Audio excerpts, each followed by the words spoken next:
নমস্কার বন্ধুরা, আমাদের চ্যানেলে আপনাদেরকে স্বাগত জানাই। যারা চ্যানেলটিকে প্রথমবার দেখছেন তারা অবশ্যই চ্যানেলটি সাবস্ক্রাইব করে নেবেন এবং বেল আইকনটি দাবিয়ে দেবেন, যাতে চ্যানেলে দেওয়া সকল ভিডিওর প্রথম নোটিফিকেশান আপনাদের কাছে পৌঁছে যায়। তো ৪২০০ জনের মধ্যে ভুয়ো নথি নিয়ে ধরা পড়লেন ৩০০ জনেরও বেশি, অর্থাৎ প্রায় ৭.৫%। স্কুল সার্ভিস কমিশনের ২০২৫ এসএসসির একাদশ দ্বাদশ শিক্ষক নিয়োগে ইন্টারভিউ প্রক্রিয়ায় ডাক পাওয়া প্রার্থীদের নথি যাচাই চলছে এখন। তাতে দেখা যাচ্ছে গত ৫ দিনে ৩০০ জনের বেশি জাল প্রার্থী বা ভুয়ো নথি জমা দিয়ে আবেদন করেছিলেন, তারা ধরা পড়েছেন। প্রথম কয়েকদিনে সংখ্যাটা ২৫-৩০-এর আশেপাশে থাকলেও শনিবার পর্যন্ত কিন্তু এই সংখ্যাটা ৩০০ ছাড়িয়ে যাওয়ায় বেশ চিন্তায় কমিশনের কর্তারা। একাদশ দ্বাদশে ৩৫টা বিষয়ের মধ্যে এদিন পর্যন্ত কেবল ৬টি বিষয়ে ইন্টারভিউয়ে ডাক পাওয়া প্রার্থীদের নথি যাচাই করেছে এসএসসি। ভুয়ো নথির কারণে ৩০০ জন প্রার্থীর পদ খারিজ হওয়ার পাশাপাশি জানা গিয়েছে ২০০ জন আবেদনকারী নথি যাচাইয়ে অংশই নেয়নি। শিক্ষামহল জল্পনা চলছে, তাহলে কি এবারের নিয়োগ প্রক্রিয়ায় পদ্ধতিগত কোনো ভুল হয়েছে, যার সুযোগ নিয়ে এই ৩০০ জনের বেশি ভুয়ো নথি নিয়ে আবেদন করতে পারলেন? পাশাপাশি এত বছর বাদে এসএসসি নিয়োগ হলেও কেন এত আবেদনকারী সুযোগ পেয়েও ইন্টারভিউয়ে এলেন না, তা নিয়েও কিন্তু উঠছে প্রশ্ন। কমিশন সূত্রের খবর, এখনও পর্যন্ত বাংলা, ইংরাজি, ইতিহাস, কম্পিউটার সায়েন্স, পলিটিক্যাল সায়েন্স এবং কমার্সের যারা আবেদনকারী তাদের নথি যাচাইয়ের পর্ব শেষ হয়েছে। এই সব বিষয়ে অনেক প্রার্থী শিক্ষকতার আগাম অভিজ্ঞতার ক্ষেত্রে ভুয়ো নথি জমা দিয়েছেন, আবার কারোর জাতিগত শংসাপত্রের নথিতে গরমিল রয়েছে।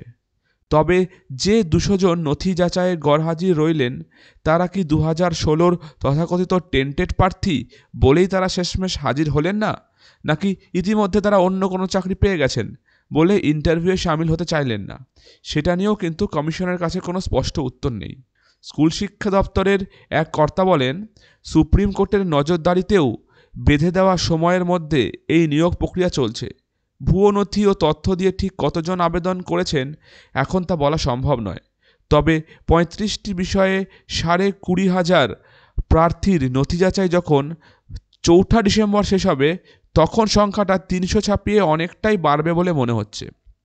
কেন্দ্র ও রাজ্য সরকার অনুমোদিত স্থায়ী ও চুক্তিভিত্তিক পোস্টে কর্মরত শিক্ষক শিক্ষিকাদের অভিজ্ঞতার নিরিখে নম্বর বরাদ্দর কথা নিয়োগ বিধিতে বলা হয়েছিল, কিন্তু চাকরি প্রার্থীদের মধ্যে এমন অনেক প্রার্থী আছেন যারা প্যারাটিচার, ভোকেশনাল স্কুলে প্রকল্প ভিত্তিক কম্পিউটার শিক্ষক অথবা ডেপুটেশনে শিক্ষকতা করেছেন।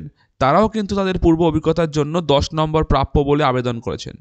নিয়ম অনুযায়ী আগে শিক্ষকতার অভিজ্ঞতা থাকলে পুরনো সেই স্কুলের প্রধান শিক্ষককে দিয়ে চিঠি লিখিয়ে আনতে হচ্ছে।